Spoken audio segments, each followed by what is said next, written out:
Hi viewers, welcome to our channel. ప్రస్తుతం మనతో ఉన్నారు వైఎస్ఆర్సీపీ రాష్ట్ర ప్రచార కమిటీ చైర్మన్ కాకుమోహన్ రాజశేఖర్ గారు. నమస్తే సార్. నమస్తే. ఎలా ఉన్నారు? బాగున్నారా? Super sir. ఏంటి పార్టీ పరిస్థితి? పార్టీ పరిస్థితి బాగుంది, ఇబ్బంది లేదు. రాజకీయాల్లో గెలుపోవటం సహజం సార్. 19 నుంచి 24 వరకు అధికారంలో ఉన్నాం.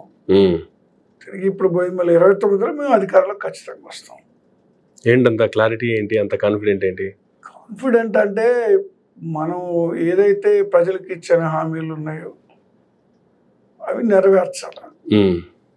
మరి సూపర్ 6 అనేటువంటిది మరి వీళ్ళు చెప్పారు, కానీ అవి నెరవేర్చాలి. ఇప్పుడు మేము ఇచ్చిన హామీలు మరి దాదాపుగా 99% నెరవేర్చినప్పుడు కూడా మాకు ఇబ్బంది జరిగింది. అంటే వీళ్ళు అంతకు మించి చేస్తామని హామీలు ఇవ్వడం వల్ల అలా జరిగిపోయింది. అయితే వీళ్ళు హామీలు ఇచ్చారే కానీ ఇప్పుడు దాదాపు సంవత్సరానికి దగ్గర పడింది సార్. ఇంతవరకు నెరవేర్చిన పరిస్థితులు లేవు. కాబట్టి అసలు కొన్ని హామీలు జోలికే వెళ్ళట్లేదు. ఏదో కుంటి సాకులు చెప్పడం, లేదా డైవర్షన్ పాలిటిక్స్ చేసుకుంటా కాలం గడుపుతున్నారు. సో అన్ని చేసిన మా పరిస్థితి ఇలాగ ఉంటే వీళ్ళ పరిస్థితి ఇంకెంత దారుణంగా ఉంటుందో ఇప్పుడే అర్థమైపోతాం. 2024 ఎలక్షన్స్ లో 11 సీట్లకి పరిమితం అయిపోయింది, కానీ 40% ఓటు పర్సెంటేజ్ అయితే తెచ్చుకోగలిగారు. జగన్మోహన్ రెడ్డి గారు ఎక్కడ ఏ ఇబ్బంది జరిగిందని చెప్పి ప్రజల్లోకి బయటకు వచ్చినా సరే ప్రజలు బ్రహ్మరథం పడుతూనే ఉన్నారు. ఈ రోజు చూసుకుంటే కూడా రాప్తాడు నియోజకవర్గంలో చూసాము, కురుబ లింగమయ్య కుటుంబాన్ని పరామర్శించడానికి వచ్చారు. అక్కడికి వస్తున్నప్పటికీ కూడా అనేక ఆటంకాలు. సునీత గారు అయితే డైరెక్ట్గా వార్నింగ్ ఇచ్చినట్టు చేశారు. గాలిలో ఉన్న హెలికాప్టర్ గాలిలోంచి వెనక్కి పంపించేయటం అంత సత్తా మాకుంది, పంపించగలం, టూర్ని క్యాన్సిల్ చేయగల, లేకపోతే జగన్మోహన్ రెడ్డిని అడ్డుకోగల దమ్ము ధైర్యం మాకున్నాయి, కానీ మేము అలాంటి వాళ్ళం కాదు, మా చంద్రబాబు నాయుడు గారు మాకు అలాంటి రాజకీయాలు నేర్పలేదు అనేటువంటి కామెంట్లు చేశారు. అయినప్పటికీ కూడా జనం విపరీతమైనటువంటి ప్రజలు ప్రజాదరణ చూస్తూనే ఉన్నారు. ఏం సార్, అంటే ప్రజల్లోకి వెళ్ళినప్పుడు ప్రజల నుంచి వస్తున్నటువంటి రెస్పాన్స్? ఫర్ ఎగ్జాంపుల్ రాప్తాడు విషయం తీసుకుంటే చంద్రబాబు నాయుడు గారు మరి అలా అడ్డుకునేటువంటి నేర్పలేదు మాకు. ఇంకేం చెప్పారు? హత్య రాజకీయాలు చేయమన్నారా? హత్యలు చేయమన్నారా? ఇప్పుడు ఆ కుటుంబానికి, పరిటాల కుటుంబానికి హత్య రాజకీయాల చరిత్ర ఉంది. ఏదో ఒకళ్ళు చెప్తే కాదుగా, అనేక సంఘటనలు ఇప్పటికిప్పటికీ తెలుగుదేశం పార్టీ కూటమి అధికారంలోకి వచ్చాక ఇప్పటికిప్పటికీ పరిటాల సునీత గారు మళ్ళీ అయిన తర్వాతలోనే వారు ఉన్నప్పుడే మరి దాదాపు 10 హత్యలు జరిగినాయి అక్కడ. ఓకే. కాబట్టి ఇప్పుడు అలాంటి సంఘటనలు జరుగుతూ ఉంది. ఇప్పుడు ఈరోజు జరిగినటువంటి మరి హత్యకు జగన్మోహన్ గారు వెళ్ళారు కదా, మన జరిగినటువంటిది కురుబ లింగమయ్య ఆయన హత్య జరిగినటువంటి సంఘటనలో కూడా పరిటాల కుటుంబానికి దగ్గర బంధువులు అయినటువంటి వ్యక్తులే ఆయన హత్య చేశారు. సో ఇలాంటి హత్య మరి రాజకీయాలు చేసినటువంటి చరిత్ర ఉన్నటువంటి ఆ కుటుంబం సార్ నీతులు మాట్లాడుతుంటే అలాగా ఇప్పుడు మేము అనుకుంటే ఆపగలము. ఆపి చూస్తే తెలిసేది ఏం జరిగేదో. జగన్మోహన్ రెడ్డి గారిని అడ్డుకుంటే ప్రజాగ్రహం ఏమంటుందో, ప్రజలు ఏ విధంగా అడ్డుకుంటారో కూడా అది కూడా చూసేవాళ్ళు. అంటే వాస్తవానికి మన నియోజకవర్గంలోకి వస్తున్నారు కాబట్టి మేము కామెంట్లు చేయాలి కాబట్టి చేసినట్టుగా ఆ కామెంట్ని వైఎస్ఆర్సీపీ తీసుకుందా? లేదు అంటే నిజంగానే కూటమికి జగన్మోహన్ రెడ్డిని ఆపేంత సత్తా, దమ్ము, ధైర్యం ఉందా? ఇప్పుడు ఒకటే, ఈరోజు ఏం చేశారు, హెలికాప్టర్ యాక్చువల్గా మరి ఆ ఊర్లోనే ఉండాలి, పాపిరెడ్డిపల్లిలోనే దిగాల్సిన పరిస్థితులు ఉన్నాయి. మరి అక్కడ దిగనీయకుండా మళ్ళీ హెలిప్యాడ్ని తీసి పడేసి 2-3 కిలోమీటర్ల దూరంలో పెట్టడం జరిగింది. అలాగే అక్కడ నుండి ఊర్లోకి ఎవరు ఎంటర్ కాకుండా బ్యారికేడ్స్ కట్టి, కార్లు, పోలీస్ వెహికల్స్ అడ్డం పెట్టి ఎవరిని రానియకుండా, జగన్మోహన్ రెడ్డి గారిని ఎవరు ఫాలో కాకుండా అనేది అడ్డం పెట్టారు. నిలబడ్డయా నెట్టేసుకొని వచ్చేసారు కార్యకర్తలు. వైఎస్ఆర్సీపీ కార్యకర్తల్ని ఆపే దమ్ము ధైర్యం ఎవరికి లేదు. ప్రభుత్వం అధికారంలో ఉండొచ్చు. ఒక్క మాటలో చెప్పాలంటే జగన్మోహన్ రెడ్డి గారు కనుసైగ చేస్తే, తిరుగుబాటు చేస్తే వీళ్ళు ఎక్కడ ఉంటారు?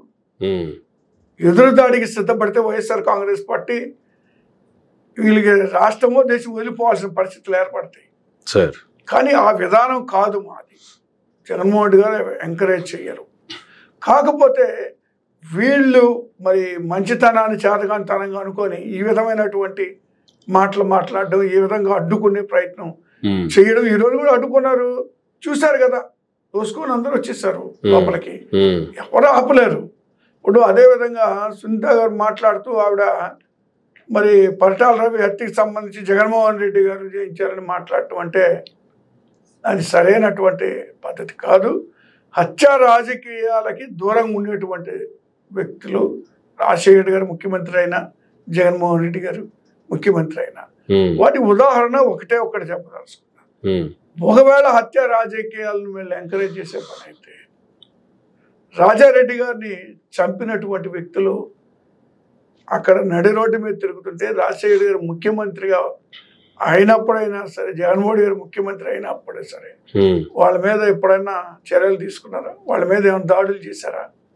హత్య రాజకీయాలను అంతటితోటి స్వస్తి పలకాల, అలాంటి గొడవలు లేకుండా చూడాలా, ఇలాంటి మనం ఎంకరేజ్ చేయకూడదు అనేటువంటి ఉద్దేశంతో మరి వాళ్ళు వదిలేశాడు. మరి ఇప్పుడు మళ్ళీ ఆయన చేస్తున్నారు, ఆ కుటుంబం చేస్తున్నారు, వాళ్ళు చేస్తున్నారని వీళ్ళు మాట్లాడటం, అది ఫ్రాక్షన్ ఉన్నటువంటి ఏరియా, ఫ్రాక్షన్ ఉన్నటువంటి వ్యక్తులు వాళ్ళు వీళ్ళు మరి వాళ్ళ ఆధిపత్య పోర్లు చంపుకుంటే దాన్ని తీసుకొచ్చేసి జగన్మోహన్ రెడ్డి గారికి చుట్టడం అనేది. ఒకవేళ అలా అనుకున్నా కూడా మధ్యలో 2014 నుంచి 19 వరకు అధికారంలో వాళ్ళ పార్టీ ఉంది కదా, ఒకవేళ నిజంగానే వాళ్ళకి డౌట్లు ఉన్నాయి, లేదు ఇటువంటి పరిస్థితి ఉందనుకున్నప్పుడు 5 ఏళ్ళు అధికారంలో ఉన్నప్పుడు ఎందుకు ఇలాంటి కామెంట్లు చేయలేదు? ఇప్పుడేదో ఫస్ట్ టైం అధికారంలోకి వచ్చినట్టు ఫస్ట్ టైం ఇటువంటి కామెంట్లు చేయడానికి గల కారణాలు ఏంది అసలు? అంటే ఇప్పుడు రాప్తాడులో ఒక హత్య జరిగింది. సో హత్యకి సంబంధించి పరిటాల కుటుంబం బంధువులే. ఆ సందర్భం జగన్మోహన్ రెడ్డి గారు అక్కడికి వస్తున్నారు. ఏదో బురద చల్లాలి, ఆయన మీద ఏదో ఒకటి మాట్లాడాలని మాట్లాడటం తప్పితే, ఒకవేళ నిజంగా అట్లా చేసి ఉంటే మరి ఎందుకు ఆయన మీద ఆ కేసు మరి ఎందుకు పెట్టలేదు, ఎందుకు విచారణ చేయలేదు, ఎందుకు కోర్టుకు పోలేదు? మీకు గుర్తుందో లేదా, ఆ రోజు రాజశేఖర రెడ్డి గారు ఉన్నప్పుడే ఈ ప్రశ్న వచ్చింది. అసెంబ్లీ సాక్షి అని చెప్పారు కదా.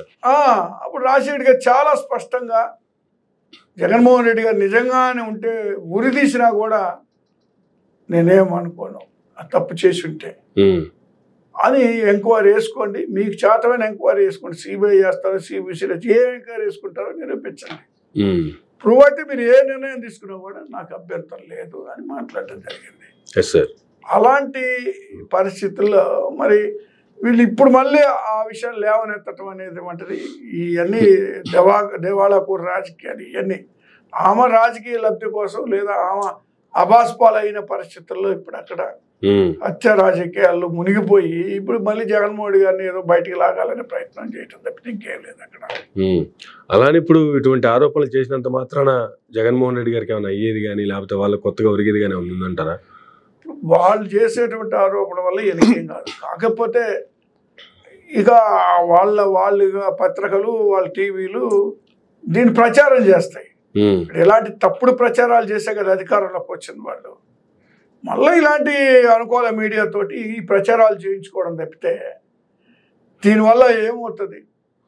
ఒక పక్క అక్కడ స్థానిక ఎమ్మెల్యే జగన్మోహన్ రెడ్డి గారిని టార్గెట్ చేయడం, మరో పక్క టీడీపీకి సంబంధించినటువంటి సోషల్ మీడియా, అక్కడ ఉన్నటువంటి వైఎస్ఆర్సీపీ ఇన్ఛార్జి కావచ్చు, ఆ ఏరియా ఎమ్మెల్యే క్యాండిడేట్ కావచ్చు, తోపుదుర్తి ప్రకాష్ రెడ్డి గారి మీద పర్సనల్ టార్గెట్ చేయటం, తనకేదో అక్రమ సంబంధాలు అంటగట్టడం ఏంటి సార్? అంటే కేవలం డైవర్షన్ పాలిటిక్స్ కోసమేనా? జగన్మోహన్ రెడ్డి గారు వస్తే వీళ్ళ యొక్క అవినీతి బయటపడుతుంది అనేటువంటి భయంతోనేనంటారు ఇదంతా? ఇప్పుడు అమ్మాయి ఎవరైతే ఇట్లా మాట్లాడిందో వాళ్ళ కుటుంబ నేపథ్యం, సుమయారెడ్డి వాళ్ళ కుటుంబాలతో కలిసి ఉంటాం, వీళ్ళ కుటుంబాలు రాకపోకలు అన్ని విషయాలు తానే మాట్లాడారు ఆవిడ. అవును, మాట్లాడి స్పష్టంగా ఉన్నమాట చెప్పడం జరిగింది. సరే, ఇప్పుడు ప్రతిదాన్ని ఇంకా తప్పు పడతా ఉంటే ఇంకెవరిని అనుమానించడం అనేటువంటి అంతం ఏముంటది?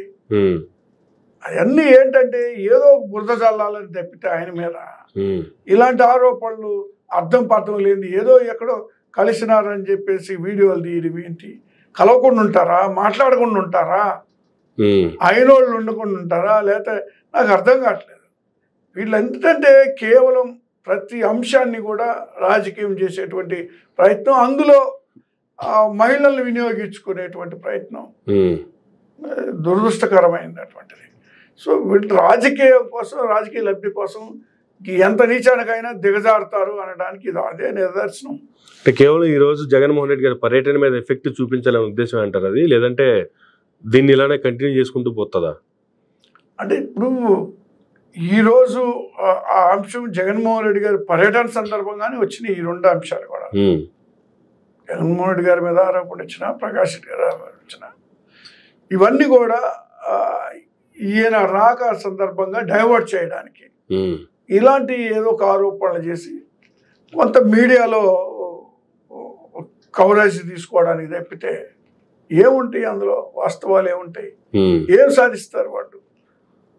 కాబట్టి ఇందులో వాళ్ళు సాధించేది ఏం లేదు. ఇప్పుడు ఈరోజు ఒక అంశాన్ని కొంత తప్పుదోవ పట్టించాలనేటువంటి ప్రయత్నంలో భాగమే అది. ఓకే.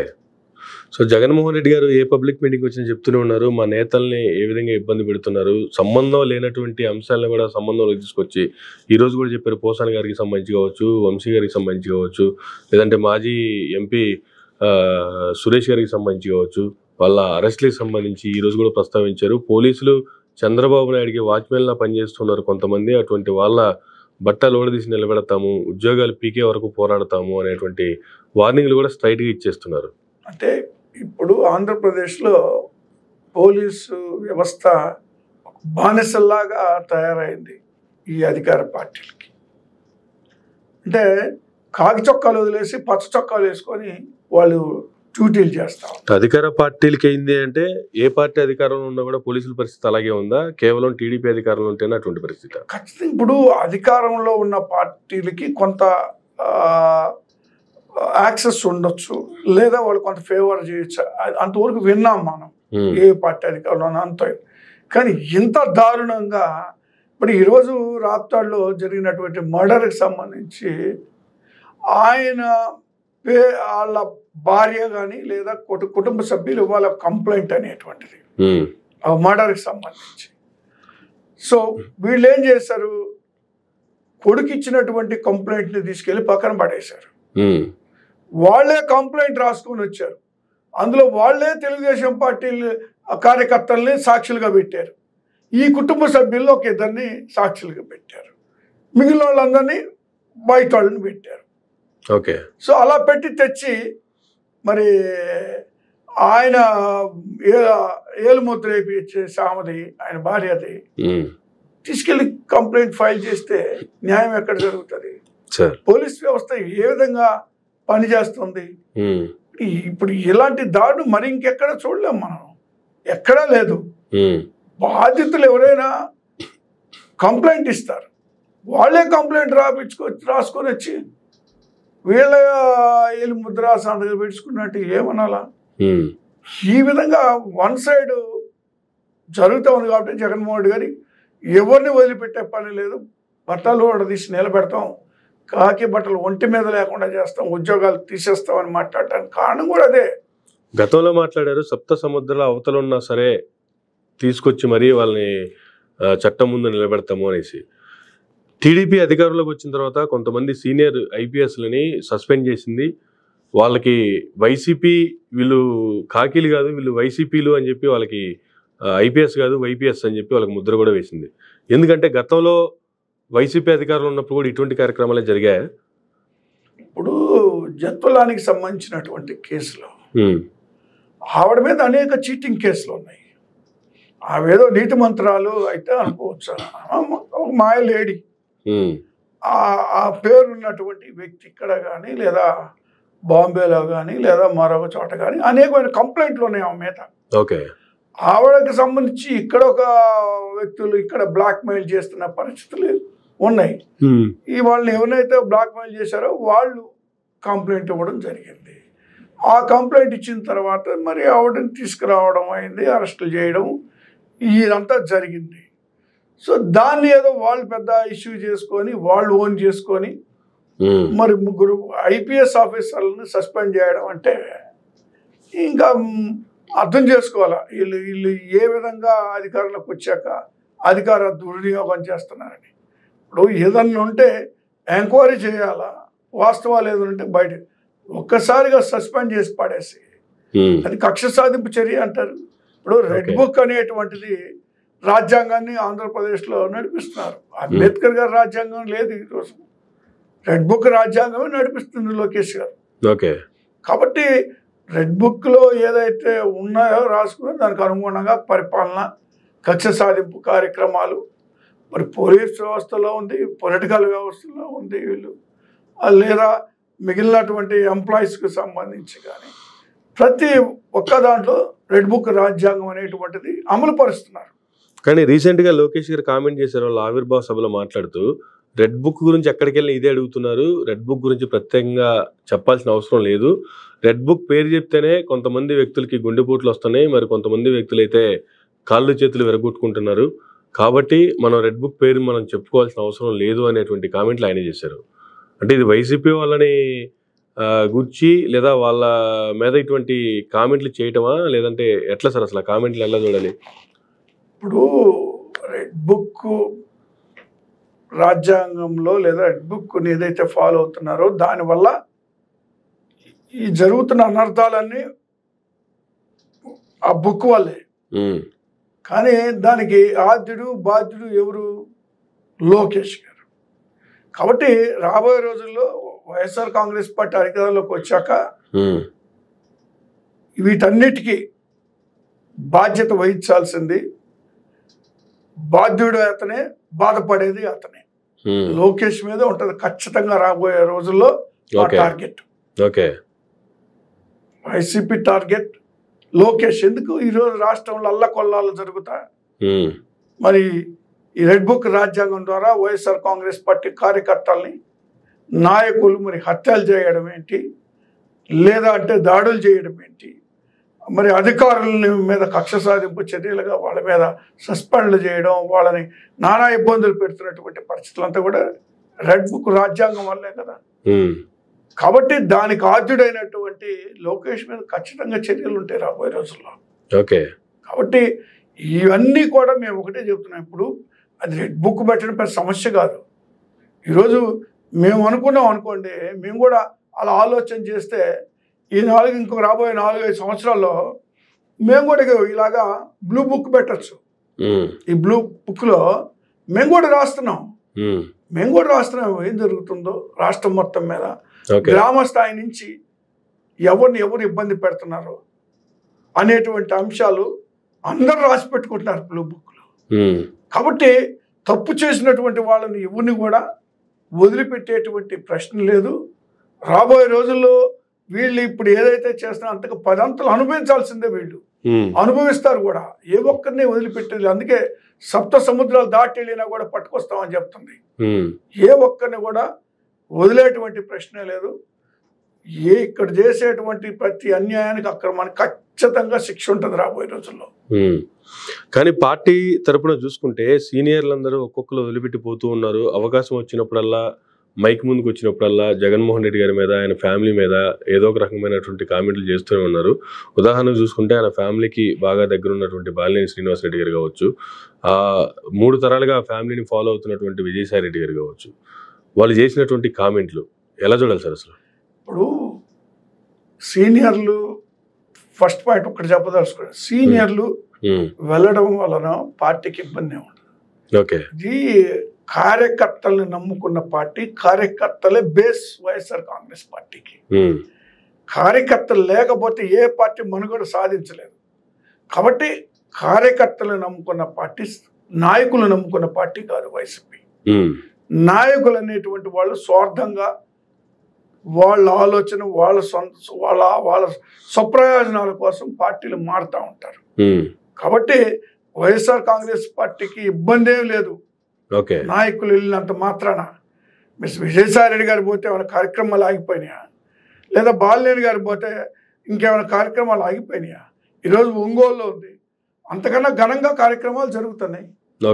బాలినేని గారు లేడు కదా అని ఆడేమన్నీ ఏం ఆగిపోలేదే.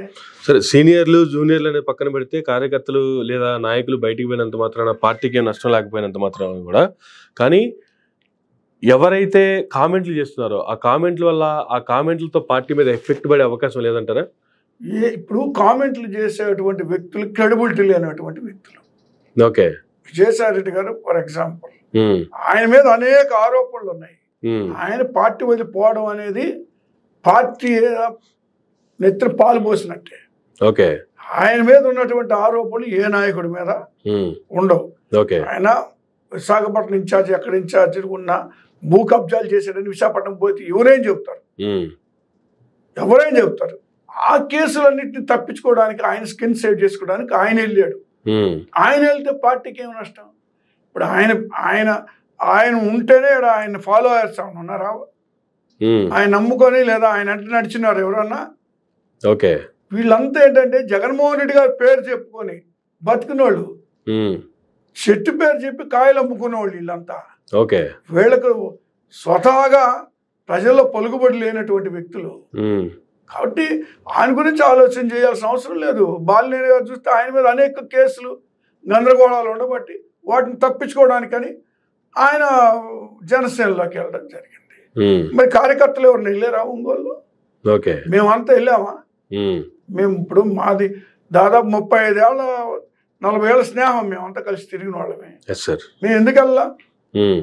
ఆయన వ్యక్తిగతమైనటువంటి నిర్ణయం అది. ఆయన వ్యక్తిగతంగా ఆయనకు ఉండేటువంటి ఇబ్బందులు, ఆయనకు అవసరాల కోసం ఆయన వెళ్ళాడు.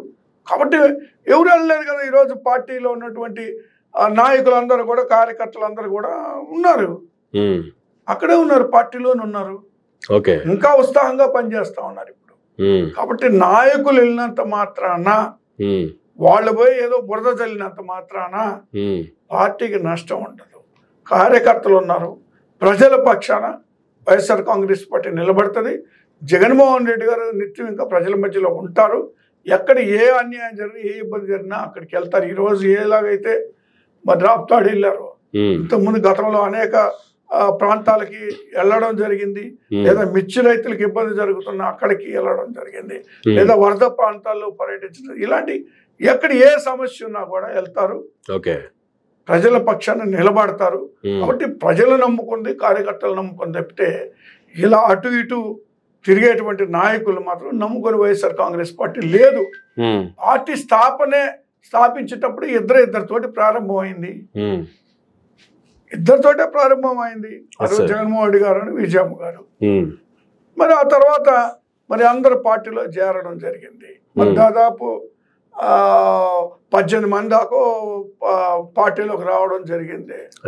మరి అప్పుడు అందరు రాజీనామా చేయించాడు. మళ్ళా ఉప ఎన్నికలు జరిగితే మరి అప్పుడు కూడా మరి 16 సీట్లు ఏమో 15-16 సీట్లు అప్పుడు గెలవడం జరిగింది. మళ్ళీ 14 ఎన్నికలు వచ్చినాయి. వెంటనే 14 ఎన్నికల్లో 67 సీట్లు గెలవడం జరిగింది. మళ్ళా చూస్తే నెక్స్ట్ మళ్ళీ 19 ఎన్నికల్లో 151. అట్లా పార్టీ నేను అంటే నిత్యం జరిగేటువంటి కార్యక్రమం అది. ఏదో ఒకళ్ళు నమ్ముకొని, నాయకులు నమ్ముకొని లేదు. జగన్మోహన్ రెడ్డి గారు పూర్తి స్థాయిలో పార్టీ కార్యకర్తలు ఒక్కళ్ళు కూడా లేదండి, వాళ్ళకి హ్యాట్స్ ఆఫ్ చెప్పాలా. మన జరిగినటువంటి లోకల్ బాడీ జరిగినాయి కదా ఇటీవల, ఎంపీపీ జెడ్పీటీ ఎలక్షన్స్ జరిగినాయి. మీరు చూడండి, మరి అక్కడ జరిగినటువంటి మరి 57 ప్రాంతాల్లో జరిగినటువంటి 57 అంటే ఆపేశారు. వాళ్ళు గెలవలేమని ఏదో అనుమానం మొత్తానికి ఆపారు, వాళ్ళకి అవకాశం లేక. జరిగినటువంటి 50లో మరి 39 దాకా వైసీపీ గెలుచుకుంది కదా. మరి వాళ్ళే కదా కార్యకర్తలు, చిన్న వాళ్ళు కదా, ఎంపీటీసీలు వీళ్ళంతా నిలబడ్డారు కదా పార్టీ కోసం. అధికార పార్టీ ప్రలోభాలకి లొంగకుండా వాళ్ళు చేతులు ఎత్తుంటే కిందకి లాగుతున్నా కూడా నెట్టుకొని వెళ్ళి, మా ప్రకాశం జిల్లాలో జరిగింది త్రిప్రాంతకంలో, ఓ పాప మరి నేరుగా వచ్చేసి అవన్నీ వాళ్ళు నెట్టేసి ముందుకు వచ్చి చెయ్యెత్తి వైసీపీ సపోర్ట్ చేసింది. కాబట్టి ఇలాంటి సంఘటనలు వాళ్ళంతా ఉన్నారు జగన్మోహన్ రెడ్డి గారికి, వైఎస్ఆర్ కాంగ్రెస్ పార్టీకి. అందుకే ఇప్పుడు 40% ఓటింగ్ వచ్చింది. రేపు ఖచ్చితంగా అధిగమిస్తాం. ఇప్పుడు మేము ఇన్ని హామీలు నెరవేర్చినటువంటి వైఎస్ఆర్ కాంగ్రెస్ పార్టీకి 99% నెరవేర్చినటువంటి వైసీపీకే మరి ఆ విధమైనటువంటి రిజల్ట్స్ వస్తాయి. వీళ్ళు ఒక హామీ నెరవేర్చినటువంటి ఈ పార్టీ పరిస్థితి రాబోయే ఎన్నికలు ఎలా ఉంటుందో ఊహించుకోవచ్చు ఇప్పుడే. పోనీ నెరవేర్చలేదు అంటే ఇవాళకి ఇవ్వాలో లేకపోతే రేపు ఎలక్షన్స్ వస్తున్నాయి అనుకుంటే ఇంకా నెరవేర్చలేదు అంటే వేరే విషయం. పోనీ 1 సంవత్సరం అయిపోతే ఇంకా మిగిలిన 4 సంవత్సరాలు ఉన్నాయి కదా, ఇంకో 2 సంవత్సరాల పరిస్థితి ఇలాగే కొనసాగిన లాస్ట్ 2 ఇయర్స్లో మళ్ళా ప్రజల్ని మభ్యపెట్టడానికో లేదు ప్రజల్ని మరలా వాళ్ళ వైపు తిప్పుకోవడానికో కొన్ని పథకాలు అమలు చేసే అవకాశాలు లేకపోలేదు కదా. ఇప్పుడు ప్రజలు ఎప్పుడూ ఒకలాగా ఉండరు, ప్రజలు విఘ్నులు. 14 ఎన్నికల్లో ఇలాగే రైతు రుణమాఫీ అని అనేకమైనటువంటి వాగ్దానాలు ఇచ్చారు, 650 హామీలు ఇచ్చారు. వాటిలో ముఖ్యమైనది రైతు రుణమాఫీ చేయలేదు వాళ్ళు. 650 హామీలు ఇచ్చి నెరవేర్చని పరిస్థితులు ఉన్నాయి 14 నుంచి 19 దాకా. సో మళ్ళీ మరి ప్రజలు అప్పుడే అర్థం చేసుకున్నారు. మళ్ళీ పవన్ కళ్యాణ్ వీళ్ళు కలవడం, బీజేపీ మళ్ళీ కలవడం, వీళ్ళందరూ చెప్పిన మాటలు నమ్మి మళ్ళీ అవకాశం ఇచ్చారు. సరే ఇచ్చినందుకన్నా వీళ్ళు నెరవేరుస్తూ ఉంటే నమ్ముతారు. వీళ్ళు కొన్ని కాదు కొన్ని అయినా ఎక్కడండి. ఇప్పుడు డిఎస్సి నోటిఫికేషన్ జాబ్స్ ఇంతవరకు 1 సంవత్సరం వస్తుంది. నిరుద్యోగ భృతి అనేటువంటిది పని అది ఇవ్వాలి కదా, అది లేదు.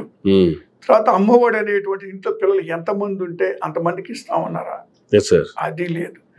బస్సు ఫ్రీ అన్నారు కదా, ఫ్రీ బస్సు ఏది ఎక్కడ ఇంతవరకు ఎందుకు మొదలు కాల? ఇప్పుడు తెలంగాణలోనో లేదా కర్ణాటకలోనో వెంటనే మొదలైంది కదా, ఇప్పుడు ఇంతవరకు అది మొదలే కాల. ఇలాంటి ఎన్నో హామీలు నెరవేర్చకుండా ఇంకా పెండింగ్ ఉన్నాయి. కాబట్టి ఇప్పుడు విద్యార్థులు ఉద్యోగాలు వస్తాయి మీకు అన్నారు, చదువులు అయిపోయిన తర్వాత నిరుద్యోగులకి ఉద్యోగాలు రాకపోతే నిరుద్యోగ వృత్తి ఇస్తాము మీకు ఏమి ఇబ్బంది లేదు అన్నారు. ఆ ఉద్యోగాలు లేదు, నిరుద్యోగ వృత్తి లేదు. మరి వాళ్ళంతా ఇప్పుడు రోడ్డును వాడుతున్నారు. ఇలాంటి పరిస్థితుల్లో మరి ఖజానా చూస్తే దాన్ని ఖాళీగా కనపడతా ఉంది. దాన్ని కూడా మా నెట్టే ప్రయత్నం చేశారు. మరి ఆ రోజు 14 లక్షల కోట్ల అప్పులు చేశారు, ఇల్లు అది చేసి ఇది చేసి నానా యాగి చేశారు కదా ఎన్నికలకు ముందు. రీసెంట్ గా నారా లోకేష్ గారు కూడా ఏదో వేదిక మీద మాట్లాడినట్టుగా ఒక వీడియో చూశాను సార్. వైఎస్ఆర్సీపీ అధికారంలోంచి దిగిపోయే టైంకి 12 లక్షల కోట్ల అప్పులోనే రాష్ట్రానికి అని చెప్పి నాకు కామెంట్ చేశారు. చెప్పాడు కదా, దాని మీద నిలబడాలిగా. ఇప్పుడు శాంటిటీ బయట మాట్లాడిన వాటికి ఉండదు, అసెంబ్లీలో మాట్లాడిన దానికి ఉంటది అంతే కదా. రికార్డ్స్ మరి ఎందుకు చూపించలేదు? అసెంబ్లీలో ఎందుకు అరౌండ్ 6 లక్షల కోట్లు ఎందుకు చూపించారు? అందులో సగం వాళ్ళు చేసినవి ఉన్నాయి కదా, అప్పులు వాళ్ళ నుంచి వచ్చినవి ఉన్నాయి కదా.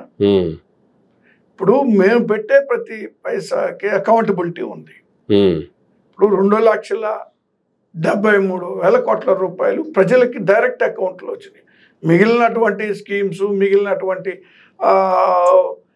డెవలప్మెంట్స్ అన్ని పక్కన పెడితే డైరెక్ట్ గా డెబిట్ చేసిన అక్కడే కనపడుతున్నాయి అకౌంట్ డబ్బు.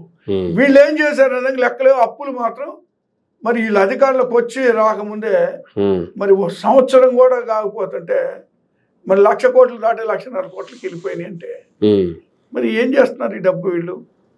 అంటే ఎందుకు ఇంత తక్కువ టైంలో అంత ఎక్కువ అప్పులు చేయాల్సినంత పరిస్థితి ఎందుకు వచ్చింది సార్? వాళ్ళు చెప్తున్నది అయితే ఒకటే మాట, ఏ వేదిక మీదకి పోయినా ఎక్కడ మాట్లాడుతున్నా వైఎస్ఆర్సీపీ మొత్తం విధ్వంసం చేసి పడేసింది. ఆ విధ్వంసాన్ని కడగాలి అంటే కనీసం 2-3 సంవత్సరాలు టైం పడుతుంది. దాన్ని ఆ వ్యవస్థను బాగు చేసే దాంట్లో భాగంగానే అప్పులు చేయాల్సి వస్తుంది అనేటువంటి కామెంట్లు చెప్తున్నారు. అదే ఇప్పుడు చేతగానితనం, ఇది చావ చచ్చిన వాళ్ళు మాట్లాడేటువంటి మాటలయ్యి. ఇప్పుడు మేము అధికారంలోకి వచ్చే నాటికి వీళ్ళు ఖజానాలో వదిలిపెట్టినంతా 100 కోట్లు, 100 కోట్లు. అవును, 100 కోట్ల రూపాయలు ఖజానాలో వదిలేసి వీళ్ళు ఇప్పుడు పెద్ద మనుషుల్లాగా మాట్లాడుతూ ఉంటే ఏమనాలా? మళ్ళీ అప్పులు పెట్టేసిపోయారు. ఇప్పుడు అప్పులు అనేటువంటి మాట బయట మాట్లాడింది మరి అసెంబ్లీలోకి వచ్చేటప్పటికి తగ్గిపోయింది. ఎందుకంటే లెక్క ప్రకారం చెప్పాలి, పొరపాటు చెప్పడానికి లేదు. కాబట్టి మళ్ళీ ఇప్పుడు అదే మాటలు మాట్లాడుతున్నారు. అప్పులు ఉన్నాయి, ఆర్థిక పరిస్థితి ఇబ్బంది ఉందని వాళ్ళకి తెలీదా? మాకు తెలుసు కాబట్టి మేము ఎంతవరకు చేయాలో, ఎంతవరకు హామీ ఇవ్వాలో అంతవరకు ఇచ్చాము, అవి చేసాం. వీళ్ళు మరి 14 లక్షల కోట్ల అప్పు ఉందని ఎన్నికల ముందు చెప్పిన వాళ్ళు ఇన్ని హామీలు ఎలాగిస్తారండి? ఇవన్నీ లెక్కలు చూసుకోకుండా ఇచ్చారా? మొదటి బడ్జెట్ లో కూడా గవర్నర్ గారి చేత కూడా 10 లక్షల కోట్లు అని చెప్పించారు కదా సార్. అదే ఇక్కడ విచిత్రం ఏంటంటే గవర్నర్ తోటి కూడా అబద్ధాలు చెప్పించారు. తర్వాత పయ్యావుల కేశవ్ గారు మాట్లాడుతూ వాస్తవాలు మళ్ళీ అప్పుడు చెప్పాడు 5 లక్షల కోట్లు. కనీసం అప్పుడైనా మరి గవర్నర్ గారు నాతో ఇలా ఎందుకు చెప్పించారు అనేటువంటి రివ్యూ చేసుకునే ప్రయత్నాలు జరగవా? ఈ గవర్నర్ వ్యవస్థ అంతా రబ్బర్ స్టాంపుల వ్యవస్థ అయిపోయింది. గవర్నర్ని వీళ్ళు ఏది ఇస్తే అది ఆడ చదివేసి మొక్కుబడిలాగా వచ్చేది అసెంబ్లీ చదివి వెళ్ళిపోవడం తప్పితే వాస్తవాలు వాళ్ళకి ఏం చూస్తారు, ఏం తెలుసుకుంటారు? ఓకే.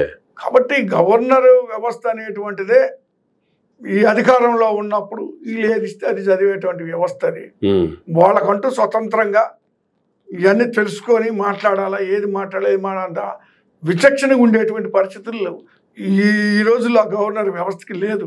ఓకే. కాబట్టి వాళ్ళు అలా చెప్తే మరి వీళ్ళే చెప్పారు. పయ్యావుల కేశవ్ గారు స్పష్టంగా మళ్ళీ అడిగిన ప్రశ్నకి ఒక సమాధానంగా చెప్పాడు. అప్పుడు ఎందుకు రాలే మరి ఈ 10 లక్షల కోట్లు 14 లక్షల కోట్లు? అంత స్పష్టంగా ఆర్థిక శాఖ మంత్రి గారు పయ్యావుల కేశవ్ గారు చెప్పిన తర్వాత కూడా చంద్రబాబు నాయుడు గారు మళ్ళీ అదే అసెంబ్లీ వేదికగా 10 లక్షల కోట్లనే ప్రసంగం చేస్తున్నారు. మండలిలో చూసుకుంటే యనమల రామకృష్ణ గారు కూడా 10 లక్షల కోట్లు అనేటువంటి ప్రసంగమే స్టార్ట్ చేశారు. అదే నేను అంటుంది అదేనంటే, ఇప్పుడు వాళ్ళు నేను స్పష్టంగా చెప్పదలుచుకున్నా, వాళ్ళు ఎంత ఘోరంగా మాట్లాడుతూ ఉన్నారంటే ఇక అది అసలు వాళ్ళు అసలుకి ఏది కూడా ఒక్కటైనా నిజాయితీగా నిజంగా తప్పుగా ఒప్పుకునే పరిస్థితి కనపట్ల. ఓకే. ఇప్పుడు కరెక్ట్గా ఆయన చంద్రబాబు నాయుడు గారు 14 లక్షల కోట్ల అప్పులని ఎన్నికల ముందు చెప్పాడు కదండి. 19-24 మధ్యలో జగన్మోహన్ రెడ్డి గారు చేసినటువంటి అప్పులు ఏది 24 జూన్ నాటికి మరి వాళ్ళు ఒక క్లారిటీ ఇచ్చారుగా. 5,19,000 కోట్లని ఇచ్చారుగా. 5,192,000 కోట్లు ఇచ్చింది. మరి 14 లక్షలు ఏంటి? ఓకే. 14 లక్షలు ఎక్కడ, 5 లక్షలు చిల్లర ఎక్కడ?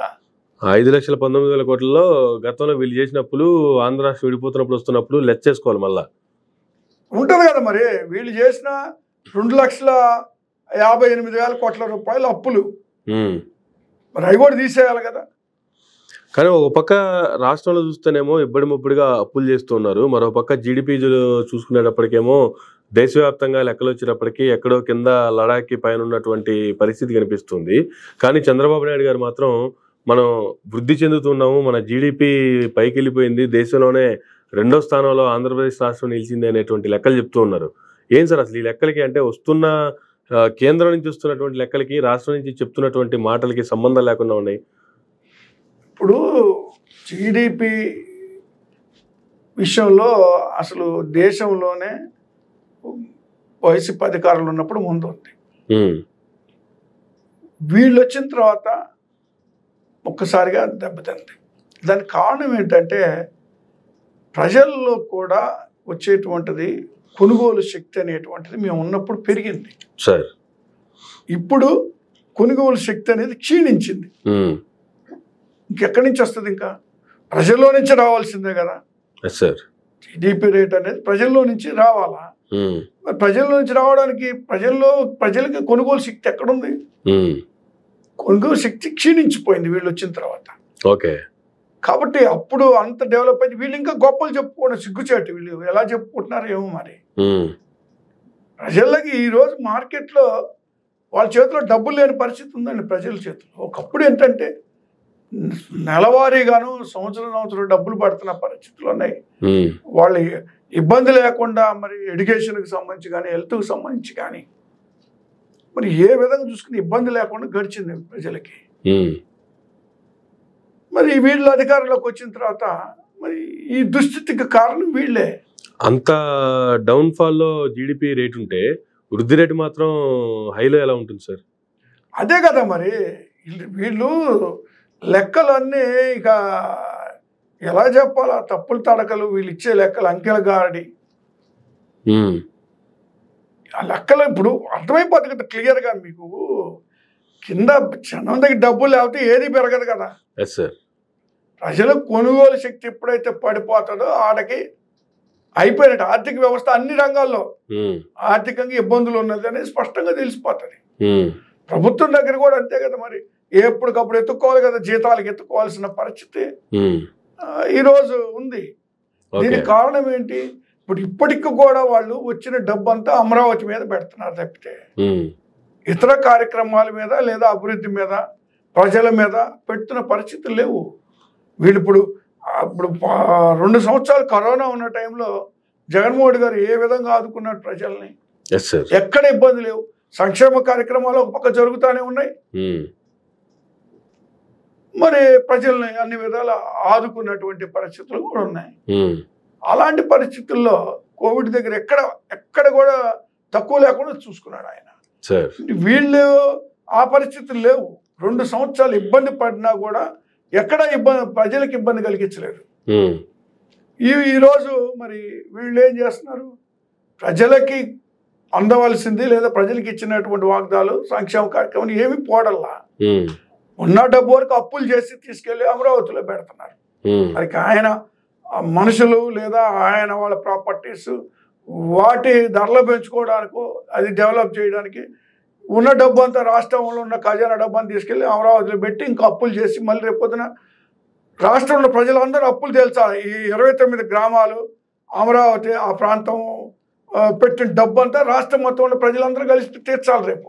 14 నుంచి 19 వరకు అధికారం ఉన్నప్పుడు అమరావతి గురించి లేదా ఆ ప్రాంతం గురించి చెప్పింది ఇది ఒక సెల్ఫ్ సస్టైన్ ప్రాజెక్ట్ అని, దీనికి ఇదే సంపాదించుకుంటుంది, దీనికి ₹1 మన రాష్ట్ర ప్రభుత్వం నుంచి పెట్టాల్సిన అవసరం లేదు అని చెప్పినటువంటి చంద్రబాబు నాయుడు గారు ఈరోజు అదే అమరావతి అవ్వాలి అంటే దాదాపుగా 1,00,000 కోట్ల స్టార్టింగ్లో చెప్పారు. ఇప్పుడు మళ్ళీ 3 లక్షల నుంచి 4 లక్షల కోట్ల వరకు ఖర్చు అవుతుంది అనేటువంటిది పురపాలక శాఖ మంత్రి నారాయణ గారి చేత కామెంట్లు చేపిస్తూ ఉన్నారు. ఎందుకు అంతంత ఖర్చు పెట్టి అన్ని లక్షలు పెట్టి లక్షల కోట్లు పెట్టి అక్కడ ఒక రాజధాని నిర్మాణం చేసినంత అవసరం ఆంధ్ర రాష్ట్రానికి ఉందా అసలు? ఫస్ట్ అసలు ఇప్పుడు మీకు గుర్తుందో లేదో, రాష్ట్రం విడిపోయే టైంలో చంద్రబాబు నాయుడు గారు ఒక లేఖ రాశారు కేంద్రానికి, విడగొట్టండి కానీ 5 లక్షల కోట్లు ఇవ్వండి అన్నాడు. 5 లక్షల కోట్లు కావాలని స్పష్టంగా కొత్త రాష్ట్రానికి అని అడిగారు. అది అయిపోయింది, ఇవ్వలేదు వాళ్ళు. తిరిగి చంద్రబాబు నాయుడు గారు మళ్ళీ ఇంకొకటి ఏం మాట్లాడారు, ఆయన ముఖ్యమంత్రి అయిన తర్వాత 14 టైంలో 14 నుంచి 19 మధ్యలో రాజధాని అభివృద్ధి కోసం ఏదైతే ఇన్ఫ్రాస్ట్రక్చర్ కొరకు మాత్రమే 1,10,000 కోట్ల రూపాయలు ఎస్టిమేట్ చేసి పంపాడు. అప్పుడు పంపించాడు అక్కడికి కేంద్రానికి. మరి వాళ్ళు ఎక్కడిచ్చారు డబ్బు? ఈయన రాసింది ఏంటి, వాళ్ళు ఇచ్చింది ఏంటి? 1500 ఇచ్చారు. అంతే, అది కాదు ఈయన రాసింది అంత, ఈయన ఎస్టిమేట్ చేసింది అంత. మీకు ఇష్టం వచ్చినంత మీరు రాసుకుంటే ఇవ్వడానికి అక్కడ ఎవరు రెడీగా లేరు కదా. అలా కాదు కదా, ఇప్పుడు ఒక ఎస్టిమేట్ చేసే ఉంటారు కదా, ఈయన చేపించాడు కదా, ప్రత్యేకంగా చేపించాడుగా. మరి చేపించింది తెచ్చుకోగలగాలి అక్కడి నుంచి, అప్పుడు తెచ్చుకోవాలా 14 నుంచి 19 దాకా. ఇప్పుడు పరిస్థితి కూడా అంతే, అరకొరగా నీళ్ళు విడుదల చేస్తా ఉన్నారు. వాటికి కూడా అడ్డగోలు అవినీతి. ఇప్పుడు మొన్న టెండర్లు పిలిచారు, మన టెండర్ పిలిస్తే ఏమైంది? టెండర్లు పిలిచింది 2 కంపెనీలు, గ్లోబల్ టెండర్స్ పిలవాలి. ఇలా 1,000 కోట్ల రూపాయలు నువ్వు టెండర్లు పిలిచేటప్పుడు, కానీ ఆయనకి జేబు సంస్థలు ఉంటే 2 సంస్థలకి మాత్రమే ఇచ్చాడు. వచ్చింది 2, ఆ 2టికి ఇచ్చారు. జనరల్గా ఏం చేస్తారు, 1, 2 వస్తే మళ్ళీ రీటెండర్ పిలుస్తారు, మళ్ళీ టెండర్స్కి వెళ్తారు, గ్లోబల్ టెండర్స్ పిలుస్తారు, తీసుకుంటారు. అలా లేదు కదా, వాళ్ళకి ఆ ఉద్దేశం లేదు కదా ఫస్ట్. అదే ఇప్పుడు అందులో కూడా అడ్డగోలు అవినీతి చేయడానికి అనుకూలంగా ఉండేట్టుగా 2 సంస్థలకి షేర్ చేసి ఇచ్చాడు. సో మళ్ళీ జరగబోయేది అదే. గతంలో ఏం జరిగిందో అడ్డగోలుగా తాత్కాలిక రాజధానికి, ఇప్పుడు జరగబోయే అవినీతి కూడా అంతే ఉంటుంది, ఇంకా అంతకు మించి ఉంటుంది ఇప్పుడు. సో అయితే ఇవన్నీ కూడా మరి అప్పులు తెచ్చారు కదా, తెచ్చిన అప్పులే ఇవన్నీ. ఈ అప్పులన్నీ కట్టాల్సిన బాధ్యత మళ్ళీ ప్రభుత్వం మీద ఉంది, అంటే ప్రజల మీదే ఉంటది. ప్రభుత్వం అంటే ప్రజలే కదా. అదే కాబట్టి వీళ్ళు ఏం చేస్తున్నారంటే అప్పులు చేయడం, అవినీతి చేయడం, ఆ భారం ప్రజల మీద వెళ్ళడం, నేను రాబోయే గవర్నమెంట్ మీద వెళ్ళటం పోవటం. అంటే ఇప్పుడు అమరావతిలో చంద్రబాబు నాయుడు గారు 5 ఎకరాల స్థలం కొనుక్కున్నారు. దాన్ని లాస్ట్ 2 months బ్యాక్ ఎప్పుడో రిజిస్ట్రేషన్ చేపించుకున్నారు. ఈ రోజు చూసుకుంటే కూడా శంకుస్థాపన కార్యక్రమాలు కూడా జరుగుతున్నాయి. ఆ తర్వాత సర్వేగంగా పనులు కూడా ముందుకెళ్తాయి అనేటువంటి కామెంట్లు చేస్తున్నారు. సో ఏంటి సార్ అంటే గతంలో 2019 ఎలక్షన్స్కి ముందు వైఎస్ఆర్సీపీ కూడా ఇలాగే ప్రచారం చేసింది. తాడేపల్లిలోనే జగన్మోహన్ రెడ్డి గారు ఇల్లు కట్టుకున్నారు, జగన్మోహన్ రెడ్డి గారు ఎక్కడే ఉంటారు అనేటువంటిది ఆనాడు వైసీపీ నేత ఎక్కువగా ప్రచారం చేసింది. ఈ రోజు అధికారంలోకి వచ్చిన తర్వాత సెకండ్ టైం ఇప్పుడు రాజధాని ప్రాంతంలోనే నేను ఇల్లు కట్టుకున్నాను, నేను ఏడే ఉంటాను, ఇదే రాజధాని అని చెప్పుకోవటానికైనా అక్కడ ఇంకొక ఇల్లు వేసుకునేది, లేదంటే దాని వెనక వేరే ఉద్దేశాలు ఏమైనా ఉన్నాయంటారా? ఇప్పుడు ఆటోమేటిక్గా వీళ్ళు డబ్బు అంతా అక్కడ ఖర్చు పెడతారు, వాటి ధరలు పెరుగుతాయి పూర్తి స్థాయిలో. ఓకే, అక్కడ ఒక ఇంద్రభవనం కట్టుకుంటాడు ఆయన. కాబట్టి ఇప్పుడు వాటి ధరలు పెంచుకోవడానికి, లేదంటే అక్కడ ధరలు పెరగడానికి ఈయన అక్కడ నివాసం ఏర్పాటు చేసుకుంటే ఇంకొద్దిగా పెరుగుతాయి ధరలు. ఆయన ఉండేదానికి పెరుగుతాయి. ఇప్పుడు 5 ఎకరాలు అవసరం నీళ్ళు కట్టుకునేదానికి. అందరిని అంటాడు కదా ప్యాలెస్లు కట్టారు, అవి కట్టారని. మరి ఈయన ఏం చేస్తున్నాడు? ఇప్పుడు ఈయన ఎందుకు కడుతున్నాడు 5 ఎకరాల్లో?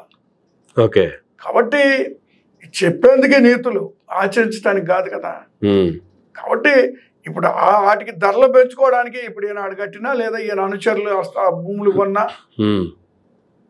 దళితుల భూములు తక్కువ ధరలకు కొనేసి వీళ్ళు మరి ఈరోజు దర్జాగా డబ్బు సంపాదించుకుంటున్నారు కదా అక్కడ.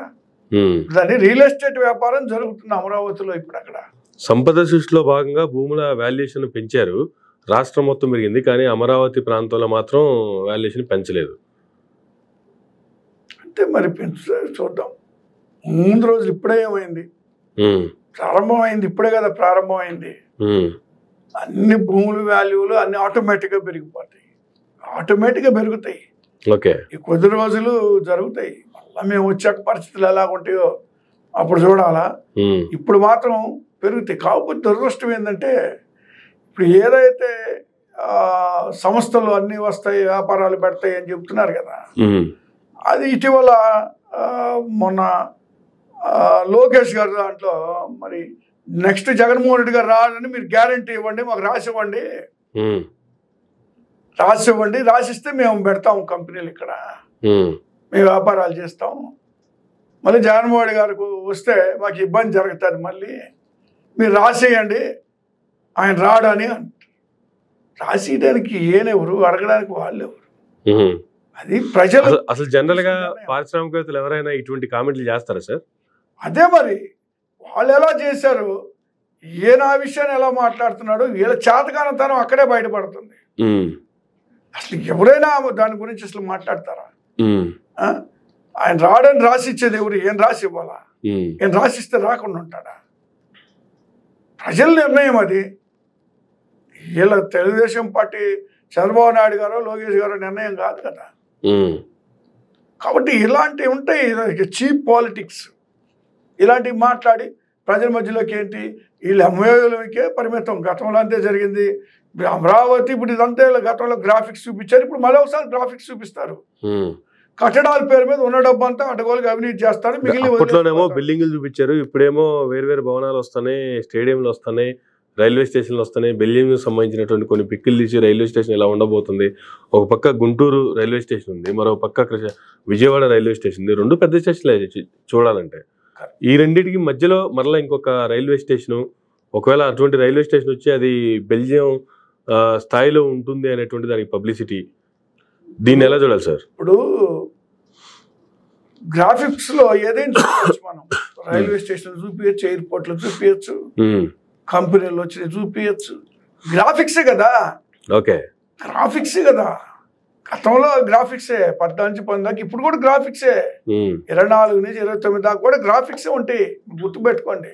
ఓకే, ఇవన్నీ కంప్లీట్ అయ్యేది ఎప్పుడు? ఇవన్నీ ఈయన చెప్పేటువంటి ఇవన్నీ జరిగే పనులేనా? ప్రజల్ని మభ్య పెట్టడానికి, ఏదో జరుగుతుందని ఆ భూముల ధరలు పెంచుకోవడానికో, ఏదో జరుగుతుందని ఓటారా కంపెనీలు తీసుకొచ్చుకోవడానికి ఆడ అలాంటి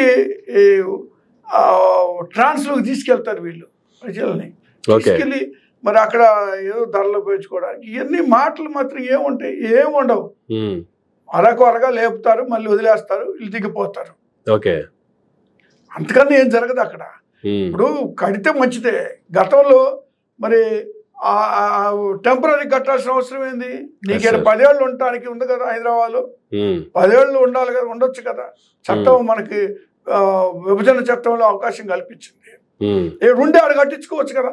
ఆ డబ్బులు దండగ చేసినట్టే కదా. మళ్ళీ ఇప్పుడు దేనికి వాడాలి వీళ్ళు? మళ్ళీ ఒకళ్ళు కట్టిస్తే అక్కడ పెట్టుకున్నా కూడా మళ్ళీ ఇక్కడ రెంట్ల కట్టడానికి అయితే తప్పలేదు కదా కరెంటు బిల్లు. అదే నేనంటుంది. ఇప్పుడు అక్కడ ఉన్నాయి హైదరాబాద్లో మళ్ళీ సెక్రటరేట్ వాటికి వీటికి వాళ్ళు ఉండే రెంట్లు కానీ హోటల్స్ అని అన్ని డబ్బులు ఇష్టారాజ్యంగా ఖర్చు పెట్టారు. ఇప్పుడు మళ్ళీ అదే కథ ఇప్పుడు మళ్ళీ అక్కడ కట్టిస్తున్నాము అన్నారు. చూద్దాం. ఇప్పుడు ప్రజలు గమనిస్తున్నారు.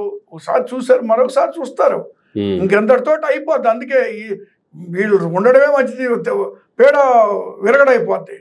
రాబోయే రోజుల్లో మేము 29 అధికారులకు వచ్చా ఖచ్చితంగా ఒక 27 పాతికేళ్ళు మేము అధికారులు ఉంటాం. ప్రజలకు అర్థమైపోయిన తర్వాత ఇక ప్రజలు ఎందుకు వదిలిపెడతారు మమ్మల్ని? వీళ్ళు చేసే మోసాలని ఇప్పటికే అర్థమైంది. కాబట్టి ఇబ్బంది ఏం లేదు. జగన్మోహన్ గారు మళ్ళీ అధికారంలోకి వస్తారు, నిలబడతారు కూడా. ఈసారి ఖచ్చితంగా కొంతకాలం పాటు ఆయనే ఉంటారు కూడా. కానీ ఇప్పుడు కూటమికి సంబంధించి లోకేష్ గారో లేదు పవన్ కళ్యాణ్ గారో ఎప్పుడైనా సైలెంట్ అయిన ప్రతిసారి షర్మిల గారు ఫ్రేమ్లోకి వస్తూ ఉన్నారు. రీసెంట్గా కూడా ఆవిడ కొన్ని కామెంట్లు చేశారు. వైసీపీ నేతలకి ఏం మాట్లాడినా కూడా టీడీపీతో అంటగట్టి మాట్లాడటం అలవాటైపోయింది. ఎందుకు అంటే 11 మందికే పరిమితం అయిపోయినప్పుడు కూడా ఇంకా వాళ్ళకి బుద్ధి జ్ఞానం రావట్లేదు. ఆ 11 మంది కూడా అద్దంలో చూసుకుంటే అద్దంలో వాళ్ళకి చంద్రబాబు నాయుడు ప్రతిబింబమే కనిపిస్తుంది అనేటువంటి కామెంట్లు చేస్తూ ఉన్నారు. అంటే ఇప్పుడు ఆవిడ విజ్ఞత మర్చిపోయింది. ఇంకా ఆవిడ మాటలే బుద్ధి జ్ఞానం లేని మాటలు. అసలు ఎవడైనా అధికారంలో ఉన్న పార్టీని విమర్శ చేస్తారు. ఇచ్చిన హామీలు నెరవేర్చట్లేదు ఎందుకని నిలదీస్తారు. అధికారం కోల్పోయినటువంటి పార్టీని విమర్శ చేసేటువంటి పార్టీని దేశంలో ఎక్కడ లేవు. కాంగ్రెస్ పార్టీకి దరిద్రం. కాంగ్రెస్ పార్టీకి దిక్కు లేకో లేకపోతే ఇక ఆల్టర్నేటివ్ లేక ఎవడని పెట్టుకున్నారు తప్పితే ఆవిడ అధ్యక్షురాలు ఏంటి, ఆవిడ ఇంటి విషయాలు బజార్లోకి తీసుకొచ్చి మాట్లాడటం ఏంటి, ఆ విషయాలు పార్టీకి రుద్దటం ఏంటి. ఇప్పుడు ఈవిడ ఒక ట్రబుల్ షూటర్ లాగా అయిపోయింది చంద్రబాబు నాయుడు గారికి. ఏ సమస్య వచ్చినా పవన్ కళ్యాణ్ కానీ చంద్రబాబు నాయుడు గారు పవన్ కళ్యాణ్ గారికి ఏ సమస్య వచ్చినా ఈవిడ బయటకు వస్తారు. అప్పుడు బయటకు వచ్చి మాట్లాడతారు సమస్యలు పక్కదోవ పట్టించడానికి. ఎప్పుడైతే వాళ్ళు ట్రబుల్లో ఉన్నారో, వాళ్ళు ఎప్పుడైతే ప్రజలకు సమాధానం చెప్పుకోలేని పరిస్థితులు ఉన్నారో ఈవిడ బయటకు తీస్తారు. ఒక పంజరంలో చిలకని తీసినట్టు తీస్తారు. మాట్లాడుతుంది, వెళ్ళిపోతుంది లోపలికి. మళ్ళీ ఎప్పుడో వస్తుంది బయటకు. చూడండి మళ్ళీ అవసరం ఉన్నప్పుడే. అంతే. కాంగ్రెస్ పార్టీ దౌర్భాగ్యం ఇలాంటి అధ్యక్షులుగా పెట్టుకోవటం, ఇంటి వ్యవహారాలు పార్టీకి అంటగట్టుకొని మాట్లాడటం, పార్టీని వినియోగించుకోవడం అంటే కాంగ్రెస్ పార్టీ నాయకత్వం మరి ఏం చేస్తున్నారు? చావ చచ్చినట్టుంది. ఆంధ్రప్రదేశ్లో కాంగ్రెస్ పార్టీ అడుగంటిపోయింది. ఏవడి వల్ల అసలు పూర్తిగా కాంగ్రెస్ పార్టీ అనేది నామరూపాలు లేకుండా పోయింది. కాబట్టి వాళ్ళు ఎన్ని మాట్లాడి ఎంతకాలం మాట్లాడతారు? ఆవిడ మాటలో వాళ్ళందరూ అబద్ధాలు అవన్నీ అయిపోయినాయి. ఇప్పుడు 29లో కూడా ఏ మాట్లాడితే ప్రజలు నమ్ముతారా? నమ్మే పరిస్థితులు లేరు. ఎన్ని మాట్లాడాలో అని ఇప్పుడే మాట్లాడేశారు. వీళ్ళకి అవకాశం లేదు. వైఎస్ఆర్ కాంగ్రెస్ పార్టీ 29లో విజయ దుందుబి మోగించబోతోంది. కాబట్టి అప్పుడు వీళ్ళ నోళ్ళు మూతపడతాయి. అప్పుడు వరకు వీళ్ళు ఇలాగే మాట్లాడుతూ ఉంటారు. మేము దాని గురించి ఆలోచన చేయట్లా. ప్రజల పక్షాన్ని నిలబడాలని, వీళ్ళు ఇచ్చిన హామీలు నెరవేర్చడానికి ప్రజల పక్షాన్ని పోరాటాలు చేస్తాం అంతే. వీళ్ళ కామెంట్స్, వీళ్ళు చెప్పే మాటలు విని వీళ్ళకి సమాధానాలు చెప్పుకుంటూ ఉండాల్సినటువంటి పరిస్థితి మాకు లేదు. మేము ఉండాం కూడా. మేము ప్రజల పక్షాన నిలబడతాం అనేటువంటి తెలియజేస్తాం.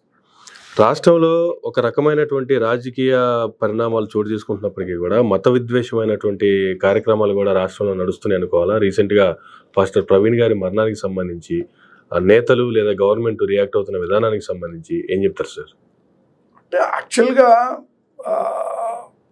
పాస్టర్ ప్రవీణ్ గారు మరణం దురదృష్టకరమైనటువంటి విషయం. అంతకన్నా దురదృష్టకరమైన విషయం ఏంటంటే ఈ రోజుకి దాన్ని తేల్చిపోవడం దాదాపు 10-15 రోజులు అవుతుంది.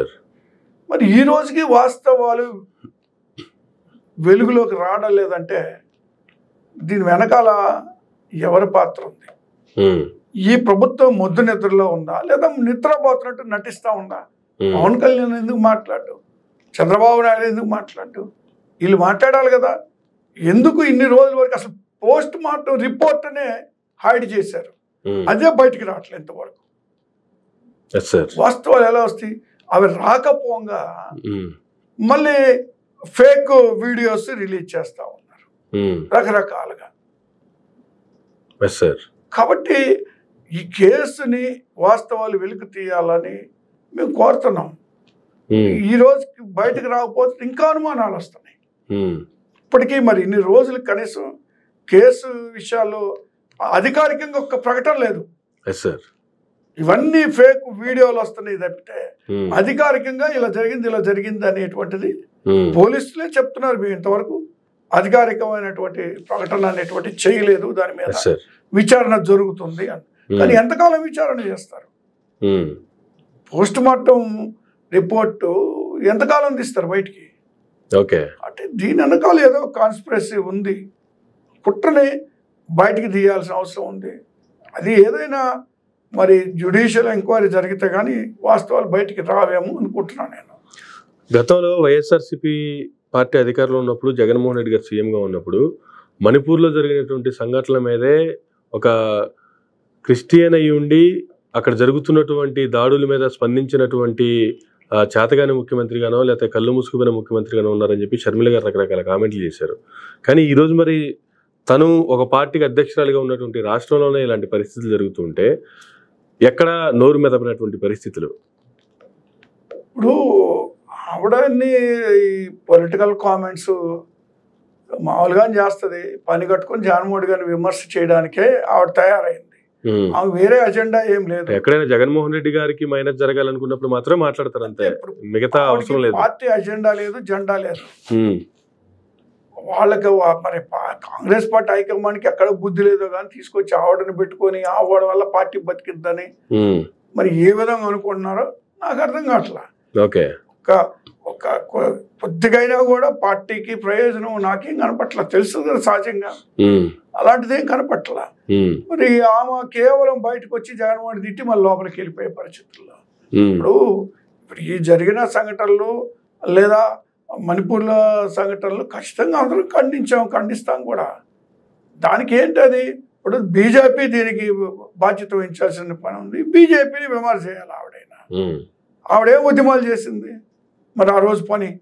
ఈరోజు ఏం చేసింది? ఇప్పుడు ఇక్కడ ప్రవీణ్ గారి విషయం ఏమన్నా అక్కడికి వచ్చి కూర్చొని ఏమన్నా ఉద్యమాలు చేసిందా? ఏమన్నా కనీసం వాళ్ళని ఓదార్చేటువంటి ప్రయత్నం అన్నా చేసిందా? ఏం చేసింది ఆవిడ? ఊరికి ఏదో టీవీ ఛానల్లో బయటికి వచ్చి మాట్లాడటం, లోపలికి వెళ్ళటం, అప్పుడప్పుడు టీవీ మాడడం, బంకర్లోకి వెళ్ళిపోవడం. ఆవిడ తప్పితే ఇంకా ఆవిడ చేస్తున్న కార్యక్రమాలు ఏంటి? ఆమెకి ఇచ్చిన బాధ్యత ఏంటి? ఆమె మాట్లాడుతున్న మాటలు ఏంటి? ఆమె చేస్తున్నటువంటి పనులు ఏంటి? పార్టీ మరి కాంగ్రెస్ పార్టీ ఎలా ఆవిడని స్పేర్ చేస్తున్నారో నా ఆశ్చర్యంగా. నేను కూడా 10 సంవత్సరాలు కాంగ్రెస్ పార్టీలో పనిచేశాను, కానీ ఇంత దౌర్భాగ్యమైనటువంటి పరిస్థితి మేము కూడా ఎప్పుడు చూడలే. ఈ పరిస్థితి కాంగ్రెస్ పార్టీలో అసలు ఏ నాయకుడి దగ్గర ఎవరి దగ్గర కూడా మరి ఏవిడ మరి ఎలా ఆమెను కొనసాగిస్తున్నారో మరి చూడాలి. కానీ ఆ ఫ్యామిలీకి సంబంధించి వాళ్ళ ప్రవీణ్ పగడాల గారి మిస్సెస్ కావచ్చు, వాళ్ళ బ్రదర్స్ కావచ్చు, చాలా సంయమనం పాటించి ఇటు గవర్నమెంట్ మీద కానీ లేదంటే వ్యక్తుల మీద కానీ వ్యవస్థల మీద కానీ ఎక్కడ ఎటువంటి కామెంట్లు చేయకుండా చాలా సంయమనం పాటిస్తూ ఉన్నారు. కానీ కొంతమంది మాత్రం మీరు అన్నట్లుగా కొన్ని వీడియోలు రిలీజ్ చేయటం, లేదంటే వాటిని కొన్ని స్పూప్ లాగా చేయటం, లేదంటే సీన్ రీక్రియేషన్ లాగా చేయటం, ఇటువంటి కార్యక్రమాలన్నీ అసలు ఎందుకు ఎంకరేజ్ అవుతున్నాయి? పోలీసులు కూడా ఇటువంటి వాటి మీద ఎందుకు యాక్షన్ తీసుకోవట్లేదు? ఇటువంటి చర్యలను ఎవరు వెనకుని నడిపిస్తున్నారంటే ఏం సార్ అసలు?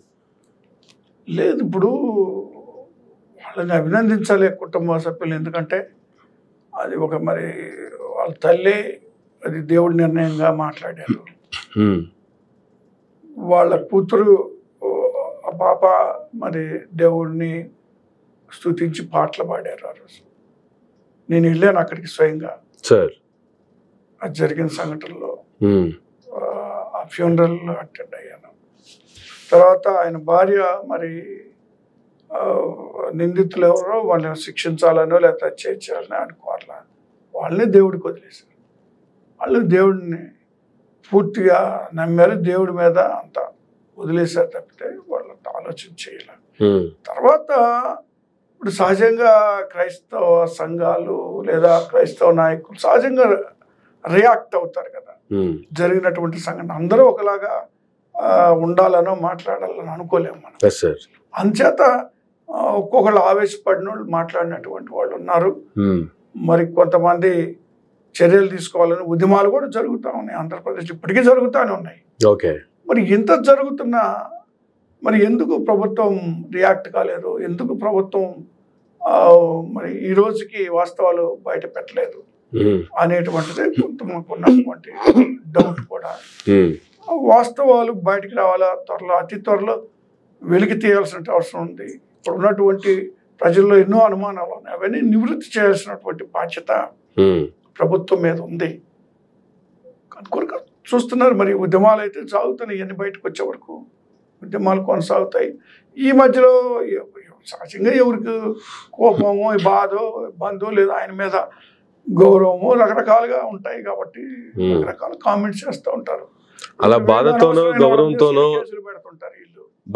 గౌరవంతోనో ఎవరన్నా మాట్లాడినా కూడా వాళ్ళకి నోటీసులు ఇస్తున్నారట గవర్నమెంట్ సైడ్ నుంచి. నోటీస్ ఇవ్వటంగా అసలు వాళ్ళు సిట్ అనేది ఒకటి వేసి ఆంధ్రప్రదేశ్లో పాస్టర్స్ని పిలిచి వాళ్ళు ఎంక్వైరీలు మొదలుపెట్టారు. అసలు మాట్లాడినటువంటి వాళ్ళ మీద విచారణ చేయడం ఏంటి, పిలిపించి రాజమండ్రిలో కూర్చొని విజయవాడ నుంచి పాస్టర్స్ అక్కడికి పిలిపించేసి అక్కడ ఎంక్వైరీలు చేయడం, అక్కడ మాట్లాడటం ఏంటి? అసలు దీనికి బాధ్యులు ఎవరు? అసలు కేసు విషయం వదిలిపెట్టి మాట్లాడిన వాళ్ళ మీద చర్యలు తీసుకోవడానికి ఉపక్రమిస్తుంది ప్రభుత్వం ఈరోజు ఆంధ్రప్రదేశ్లో. ఇప్పుడు ఎవరు ఏం మాట్లాడకూడదు, తప్పు చెప్పకూడదు, లేదా ఎవరిని ప్రశ్నించకూడదు. ఏం జరిగిందో చెప్పండి నాకు అడుగుతుంది అందరూ. దానికి వాళ్ళందరి మీద కేసులు పెట్టారు. కేసులు పెట్టి విచారణలు చేస్తారు. ఇప్పటికీ విచారణ జరుగుతున్నాయి. అసలు కేసు విషయం విచారణ జరగాలి, ఇవి కాదు కదా. అలా నడుస్తుంది మరి ఆంధ్రప్రదేశ్లో. సో ఏం చెప్తారు సార్ ఫైనల్లీ నడుస్తున్నటువంటి పరిస్థితులు, రాష్ట్రంలో జరుగుతున్న పరిస్థితులకు సంబంధించి? ఈ పరిస్థితులన్నీ కూడా ప్రజలు గమనిస్తున్నారు. ఇచ్చిన వాగ్దానాలు అయితే నెరవేర్చకపోవడం అనేది, లేదా అక్రమ కేసులు అనేటువంటిది, హత్యలు అనేటువంటిది, మరి మహిళల మానభంగాలు అనేటువంటిది, హత్యలు అనేటువంటిది, ఇవన్నీ కూడా ప్రజలు గమనిస్తున్నారు. ఇచ్చిన హామీలు మరి నెరవేర్చకుండా విద్యార్థులు ఉద్యోగాలు లేకపోవడం పరిస్థితులు, లేదంటే మరి వాళ్ళకి నిరుద్యోగ వృత్తి ఇవ్వకపోవడం అనేది, ఇలాంటి సమస్యలు నమ్మబడే కార్యక్రమం అని, లేదా మెడికల్ కాలేజెస్ ఇవన్నీ కూడా ప్రైవేటైజ్ చేస్తూ ఉన్నారు. ఇప్పుడు ప్రభుత్వ సంస్థలని ప్రైవేటైజ్ చేసే కార్యక్రమాలు జరుగుతున్నాయి. సో ఇవన్నీ కూడా గమనిస్తున్నారు ప్రజలు. కాబట్టి 29 ఎన్నికల్లో తగిన గుణపాఠం ప్రజలు చెప్తారు. వాళ్ళకి బుద్ధి వచ్చే విధంగా ఖచ్చితంగా ప్రజలు తీర్పిస్తారు. సో అప్పటి వరకు మేము ప్రజల పక్షాన మా పోరాటం కొనసాగుతుందండి. Right sir, thank you sir, thank you very much అండి. ఇదండి కాకుమాన రాజశేఖర్ గారితో అయినటువంటి మరొక గంటలు మళ్ళీ కలుద్దాం. చూస్తూనే ఉండండి మైరా మీడియా.